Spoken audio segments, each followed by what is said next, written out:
보이는 적보다 더 무서운 것이 보이지 않는 적이에요.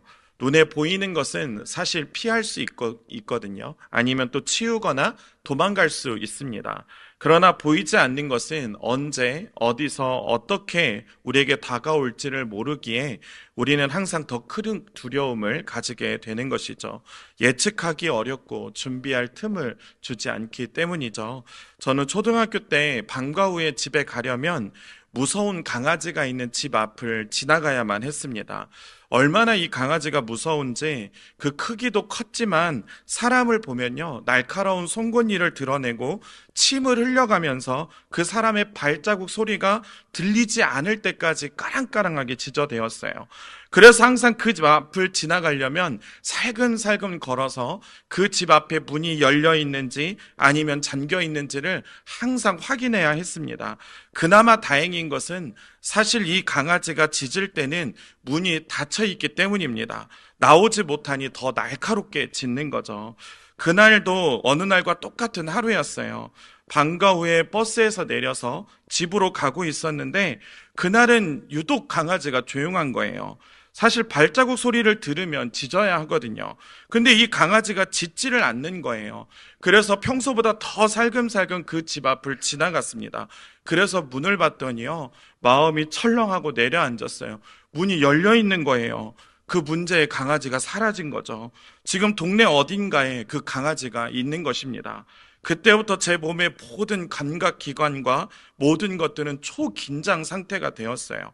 집 앞을 지날 때부터 모든 상황을 살펴가며 모든 상황에 대처해야만 했습니다. 그래서 제일 먼저 했던 행동이 뭐냐면 제 주먹보다 더 큰 돌을 손으로 짚는 거였어요. 일단 이 돌을 짚고 만나자마자 발로 돌을 던지려고 했거든요. 그래서 한 손에는 실내화 가방을 들고 한 손에는 돌을 들고 조심히 그 집 앞을 지나갔습니다. 다행히 아무런 일이 없었어요. 그래서 조금은 안심이 되었습니다.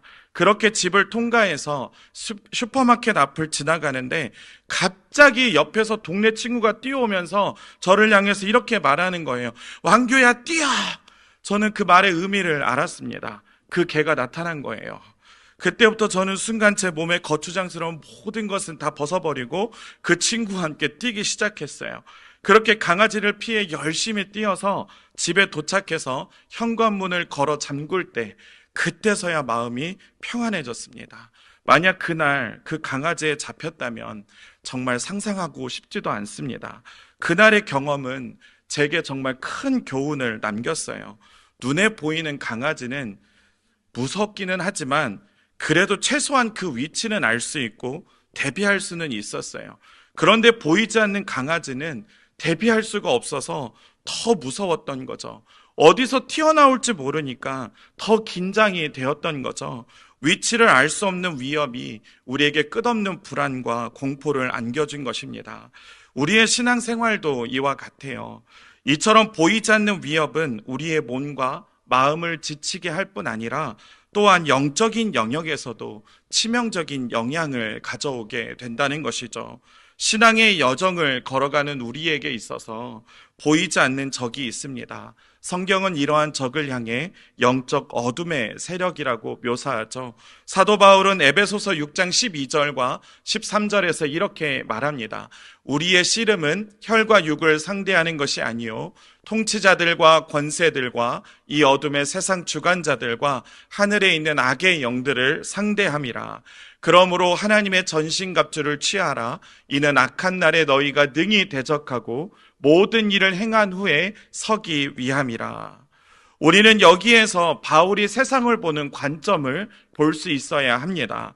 그리스도인들을 넘어지게 하는 육신의 눈으로 보이지 않는 악한 세력, 곧 악한 영들이 이 세상에 존재한다는 것이죠.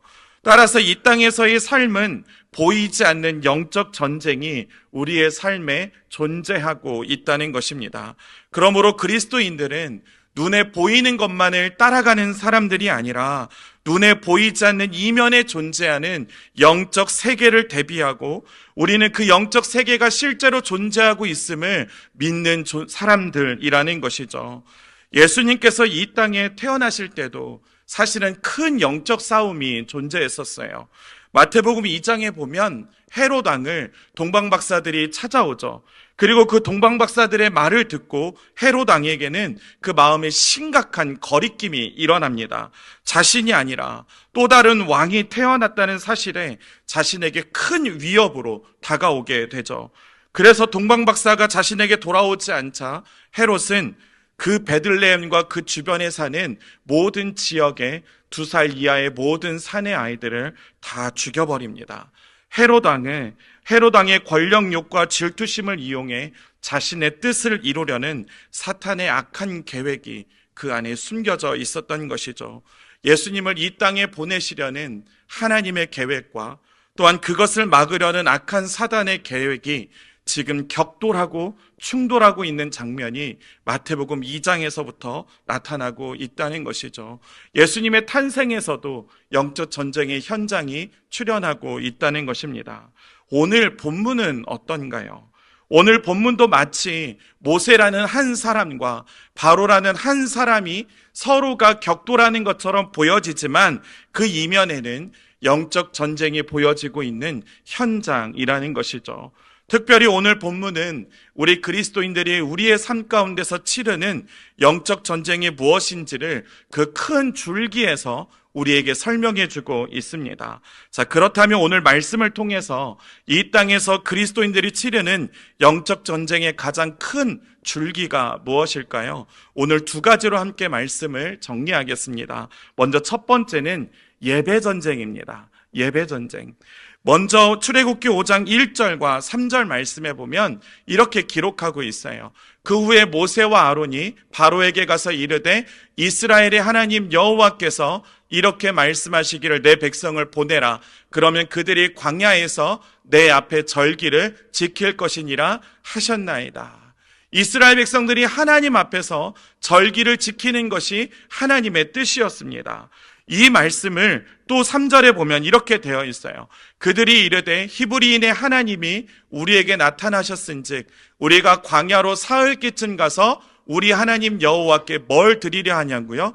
제사를 드리려 하오니 가도록 허락하소서. 하나님 앞에 제사를 드리는 것이 또한 이스라엘 백성들을 향한 하나님의 뜻이었다는 것이죠. 그런데 이 말씀은 사실 5장에만 나타나는 말씀이 아니에요. 하나님께서 모세를 만나는 순간부터 계속해서 강조하면서 그 말씀을 주셨던 말씀들이었어요. 출애굽기 3장 18절을 우리 함께 읽어보겠습니다. 그들이 내 말을 들으리니 너는 그들의 장로들과 함께 애굽 왕에게 이르기를 히브리 사람의 하나님 여호와께서 우리에게 임하셨은즉 우리가 우리 하나님 여호와께 제사를 드리려 하오니 사흘길쯤 광야로 가도록 허락하소서 하라. 하나님이 모세를 통해서 명령하신 말씀이 바로 애굽에 가서 이 말씀을 전하라는 것이었어요. 4장 23절 말씀에도 보면 이렇게 되어 있습니다. 내가 내게 이르기를 내 아들을 보내주어 나를 섬기게 하라. 여기에서는 특별히 섬기게 하라라는 이 동사가 쓰여졌죠. 여기서 섬기다라는 이 동사가 바로 예배하다라는 단어입니다. 곧 하나님께서 원하시는 것은 이스라엘 백성들이 출애굽을 해서 하나님을 예배하는 것이었다는 것이죠. 그래서 이 부분을 제임스 브루크너라는 사람은 그의 책에서 이렇게 정의합니다. 여호와에 대한 예배가 목적이고 바로의 거절은 이 목적의 방해물이었다. 결국 이 모든 전쟁의 싸움은 예배의 전쟁이었다는 것이죠. 출애굽기 5장 2절에 보면 바로는 이 전쟁 앞에서 이렇게 단호하게 결의합니다. 바로가 이르되 여호와가 누구이기에 내가 그의 목소리를 듣고 이스라엘을 보내겠느냐? 나는 여호와를 알지 못하니 이스라엘을 보내지 아니하리라. 지금 바로와 모세 사이에 극명한 차이가 지금 드러나고 있지 않습니까? 바로는 하나님을 따라가지 않아요. 그러므로 하나님을 예배하지 않습니다. 하나님을 예배하지 않는 사람의 특징이 무엇인 줄 아십니까? 자기 자신을 예배하고요. 자기 자신을 따라갑니다. 자기의 신념을 따라가고 자기의 기분을 의지하고 자기가 믿고자 하는 것을 따라가면서 살아간다는 것이죠. 그러나 모세는 달랐습니다. 하나님을 예배했어요. 그래서 하나님을 따라갑니다. 그러므로 예배란 우리가 누구의 편에 있는지를 확실하게 보여주는 증거라는 것이죠. 우리는 여기에서 예배의 중요성을 깨달아야 합니다. 예배는 우리의 시선을 이 세상에서 다시 하나님에게로 전환하는 영적 시선이 바뀌어지고 시각이 바뀌어지는 장소라는 것입니다.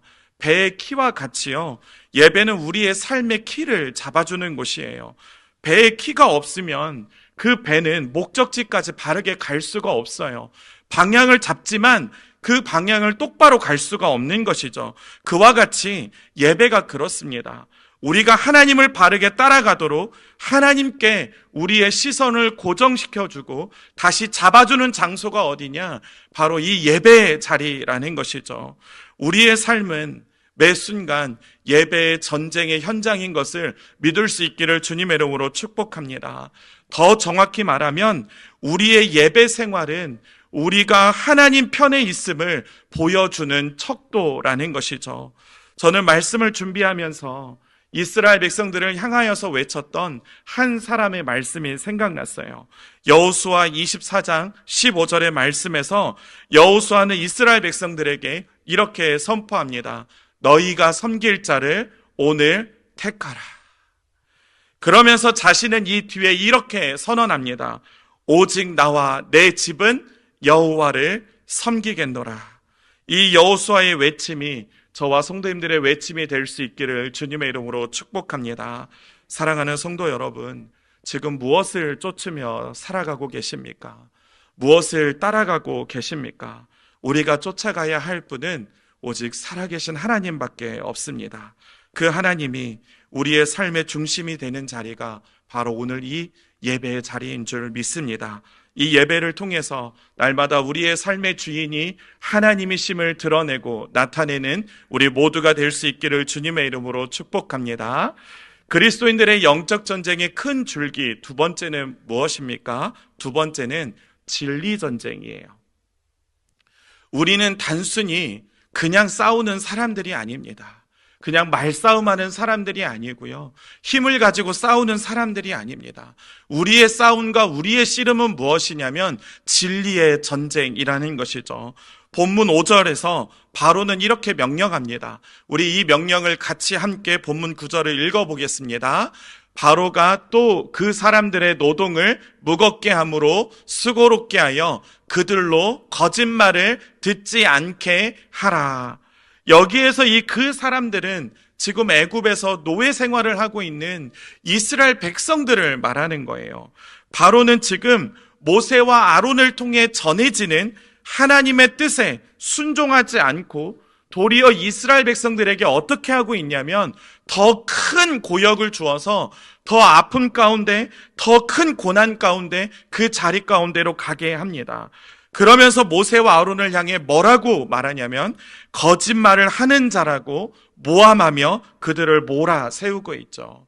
사실 바로는 정말 모세와 아론이 거짓말하는 것처럼 알고 있었어요. 거짓말을 통해서 이스라엘 백성들을 빼내려는 못된 심보를 가진 자라고 여기고 있었던 거예요. 왜냐하면 사실 바로에게는 이 일이 엄청난 손해를 입히는 사건이기 때문입니다. 만약 모세와 아론의 뜻대로 될 경우 바로는 이스라엘 백성들을 통해 얻는 노동력을 잃어버리게 돼요. 과거에는 노동력이 곧 재산이었거든요. 따라서 바로는 이 모든 계략을, 모든 사건을 자신의 모든 삶에 손해를 미치는 것으로 여기게 된 것입니다. 그러나 사실 더 정확히 그 이면을 보게 되면 자신이 곧 법이고 자신이 곧 이 땅의 주인이기에 이 모든 것은 자기의 것이라는 바로의 고집과 아집과 교만이 그 안에 다 담겨져 있었던 것이죠. 그래서 자신의 이익에 조금이라도 손해를 입히는 자는 적으로 간주하는 것입니다. 따라서 바로는 지금 자신이 하나님 편에 없음을 지금 드러내고 있는 것이죠. 그러나 모세와 아론을 보십시오. 그들은 바로 앞에 섰을 때도 모세가 말하거니와 아론이 말하거니와가 아니라 히브리 사람의 하나님 여호와께서 말씀하시되라는 이 용어를 통하여 하나님이 자신에게 명령하신 거라고 담대하게 전하지 않습니까? 무슨 말입니까? 자신의 말이 아니라 온 세상의 참된 주인이신 하나님의 말씀이라고 지금 그 당시의 패권자 앞에서 말하고 있는 것이죠. 모세의 말로 이 말을 들어야 하는 것이 아니라 살아계신 하나님의 말씀으로 들어야 한다는 것입니다. 매 예배 가운데 우리가 하나 말씀 가운데 은혜를 누리기 위해 우리에게 필요한 자세가 무엇이냐면 이 강단에서 전해지는 무슨 말씀이든지 그 말씀은 하나님의 말씀으로 우리가 아멘으로 받아들일 때 그 말씀이 우리에게 은혜가 된다는 것입니다. 그럴 때 우리는 하나님의 말씀을 통해서 이 예배를 통해 하나님의 은혜를 풍성하게 누릴 수 있게 된다는 것이죠. 그런데 바로는 그 말씀을 어떻게 받아들입니까? 자기의 상황에 맞지 않고 자기의 이익에 맞지 않으니 그것을 거짓말이라고 치부해 버리는 것이죠. 여기서 우리는 사단의 특징을 만나게 됩니다. 히브리어로 사탄은 헬라어로 마귀입니다. 그 뜻을 보면 중상하는 자, 비방하는 자, 참소하는 자라는 뜻을 갖고 있어요. 따라서 이 사탄 마귀가 하는 일이 무엇이냐면 항상 하나님과 그 백성들 그리고 교회의 반대편에 서서 늘 중상모략을 하는 거예요. 이 중상모략이라는 단어를 좀 살펴보면요, 근거 없는 말로 남을 헐뜯어 명예나 지위를 손상시키는 것을 중상이라고 합니다. 그리고 속임수로 남을 해롭게 하는 것을 모략이라고 해요. 다시 말해서 이 마귀는 근거 없는 비난과 왜곡된 소문으로 하나님의 성품과 그의 백성들을 헐뜯어서 명예를 훼손시키는 중상하는 자고, 교묘한 속임수와 계략을 동원해서 하나님의 계획을 방해하고 사람들을 죄로 끌어들이는 모략하는 자라는 것이죠. 그래서 출애굽기 5장 21절에 보면요, 이 사건으로 인해서 이스라엘 백성들의 눈이 바뀌어버립니다. 그들에게 이르되 너희가 우리를 바로의 눈과 그의 신하의 눈에 미운 것이 되게 하고 그들의 손에 칼을 주어 우리를 죽이게 하는도다. 여호와는 너희를 살피시고 판단하시기를 원하노라. 지금 이 말씀이 뭐냐면요, 이스라엘 백성들이 모세와 아론을 향해 하는 말이에요. 너희들은 지금 우리를 더 죽이는 자라고 얘기를 하고 있어요. 같은 백성을 구원하기 위해 온 사람들을 향해서 지금 그들을 향해 너희가 도리어 나이를 죽이게 하는 자라고 지금 얘기하고 있는 것이죠. 그런데 이 백성들이 사실 모세와 아론을 봤을 때 어땠는지 아십니까? 출애굽기 4장 31절 우리 같이 함께 보겠습니다. 시작. 백성이 믿으며 여호와께서 이스라엘 자손을 찾으시고 그들의 고난을 살피셨다 함을 듣고 머리 숙여 경배하였더라. 이런 사람들이었어요.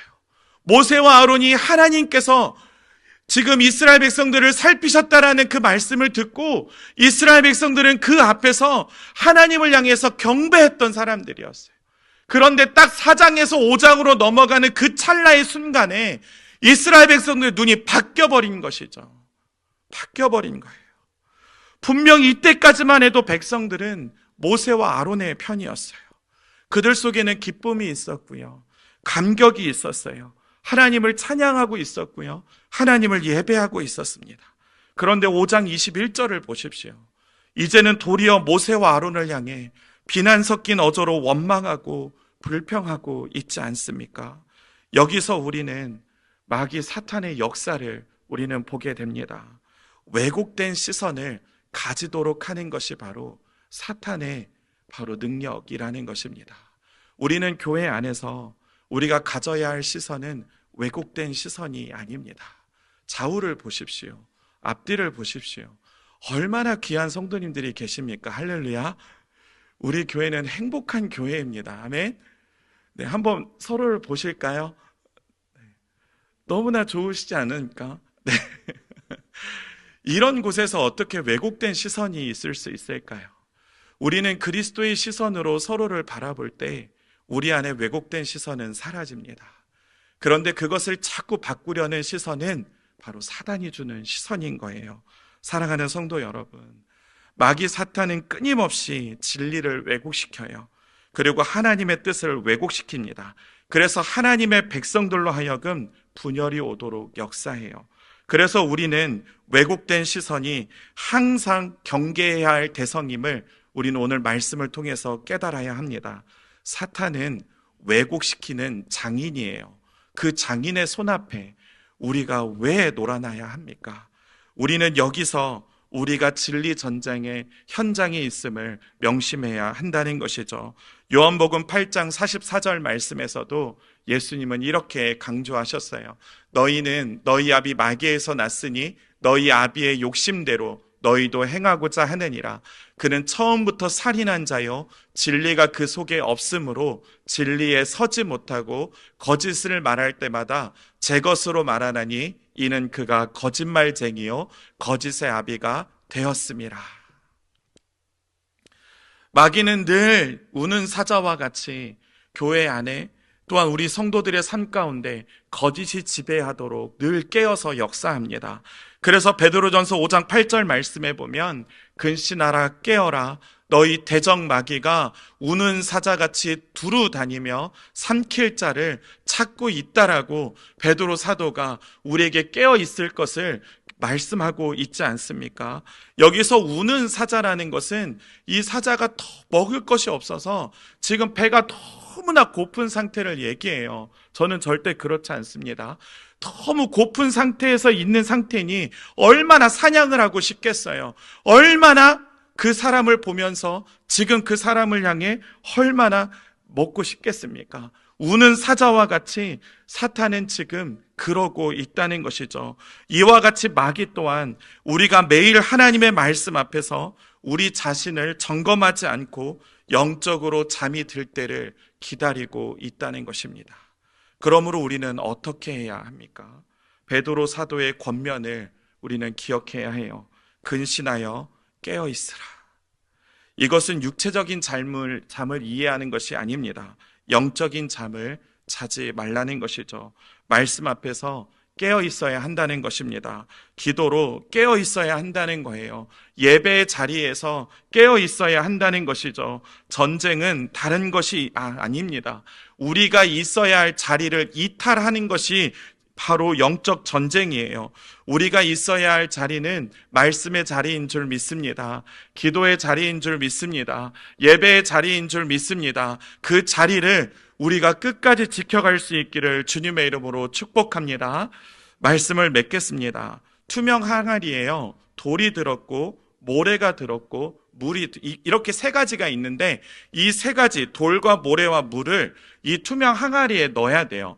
그러면 가장 먼저 뭘 넣어야 할까요? 퀴즈 아닙니다. 돌을 먼저 넣어야 한대요. 돌을 먼저 넣어야 한대요. 이유가 뭐냐면 가장 크기가 큰 순서대로 넣어야 한대요. 이 실험의 의미가 뭐냐면 가장 본질적인 것을 먼저 해야 한다는 것이죠. 이 실험처럼 우리의 영적인 삶에도 우선순위의 질서를 따라가야 한다는 거예요. 우리의 삶에 가장 중요한 것을 우리 안에 먼저 채워야 한다는 것이죠. 그럴 때 나머지 것들도 제자리를 찾는다는 것입니다.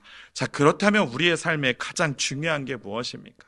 우리의 삶에 가장 큰 돌이 무엇일까요? 예수 그리스도인 줄로 믿습니다. 예수님을 삶의 가장 중심에 모시지 않으면, 그 예수님을 바라보지 않으면 바로 사단은 우리에게 세상의 염려와 유혹을 가득 채우고 결국 우리의 영적 삶을 무너뜨리려 한다는 것이죠. 출애굽기 5장에서도 하나님께 예배하라는 요청에서 바로는 단호하게 거절합니다. 그 모습은 오늘 우리에게 중요한 교훈을 남겨요. 예배는 삶의 중심을 하나님에게로 고정시키는 행위이고 바로 그 예배는 예수 그리스도로 충만해지는 시간이라는 것이죠. 이 예배를 놓치면 우리는 예수 그리스도를 놓치는 것입니다. 바쁘고 분주한 일상 속에서 무엇이 우리에게 가장 중요한 돌인지를 날마다 깨닫고 우리가 그 예배와 말씀과 진리 안에서 예수 그리스도로 충만해져 가는 우리 모두가 될 수 있기를 주님의 이름으로 축복합니다.